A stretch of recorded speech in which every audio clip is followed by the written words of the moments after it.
Yeah. So the ancient character for stone, like the ancient pictogram for that shows like this flat surface.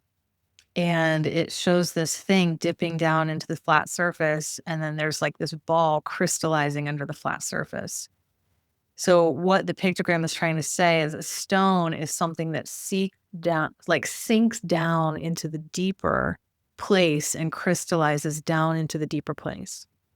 I mean, that's the pictogram for stone. It's really cool. So you see that the things that really affect us that we can't integrate in the moment, we can't be fully present for in the moment, we push those down into latency. The body does it in an instant and compartmentalizes the things that we can't fully experience and it pushes them down. Sometimes we call that pushing it into latency.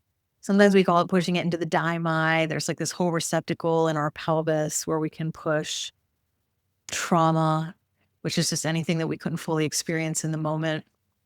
But because it's about that stuff, even if you look at the physical correlation to this, like heavy metals, they sink down into the DNA like heavy toxins. They sink down into the DNA. So that's like the picture of a crystal, something that sinks down deep and settles in.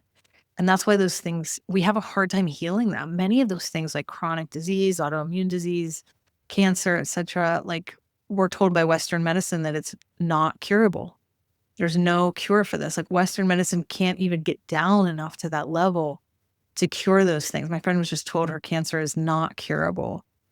But so we need stones to go down into those levels, into those deep levels, to be able to resonate and exchange information with what is like deeply down and stored within us. And once those two things exchange information, then you're back to the world of all possibility. Things can come up and heal. They can come out of latency. They can integrate.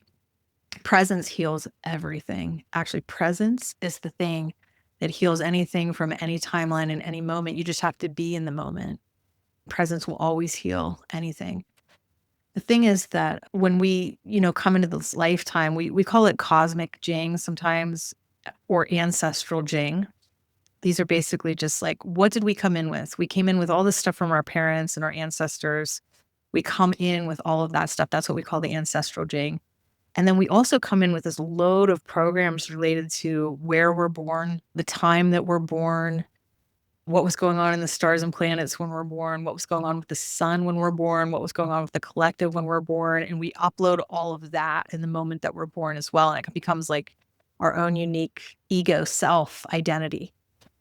Both of those are in the Jing though, Derek. So you're kind of like, what's the difference between like ancestral, like deep other past lifetime things and more, programs and cosmic programs and things? Those are all really deeply stored. It's the deepest level. We call it the Yuan level, and only stones go to this deep level. The plants, there's some plants that go to this deep level, master plants included, go to this deep level. Mostly plants stay at the more middle level and superficial level of healing. And stones are the ones that go down to this deep level and resonate and pull things out. I think your question was kind of like, what's the difference between healing at one level and healing at another level, at a deeper level? Well, I guess what you've said is that both. So I was trying to make things that are two different levels, but really they're considered at the deepest level. Does something like cancer have a stone medicine application?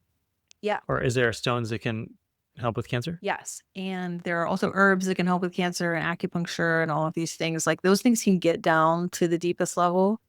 It's almost like saying stones just do it better. It's like saying you want to use the right tool for the job. You want to use stones to get down to the deeper level, but there's a problem. And the problem is the Western mind doesn't really believe in stones as much. So sometimes you run into problems with like belief, like the practitioner doesn't really believe, and they are affecting the experiment. Or the patient doesn't really believe, so that kind of affects the experiment. But yes, there are stones that work with cancer, and you can put something into latency. Like you can say, someone has cancer, let's slow it down so we can buy more time. You can push it into latency to wait in the closet. You can use stones to pull things out of latency and like say, let's integrate and like join the larger system again.